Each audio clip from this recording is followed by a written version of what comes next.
சாந்தி சாப்பாடு செய்யலையா? மணி என்ன ஆகுது? எப்போ பண்ணது? இப்போ நைட்டு பண்ணது இப்போ சாப்பிடணும்.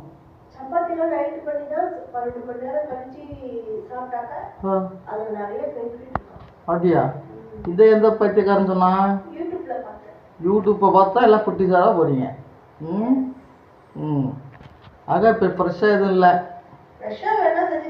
ஓ நேற்று செஞ்சுட்டேங்கிற மப்பில் உட்காந்துருக்கீங்க. ஆ ம் ம்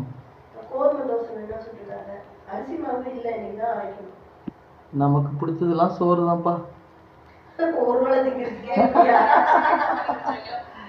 இட்லி தோசை வாழ்றீங்கம்மா. நீங்கள்லாம் வாழுங்க வாழுங்க.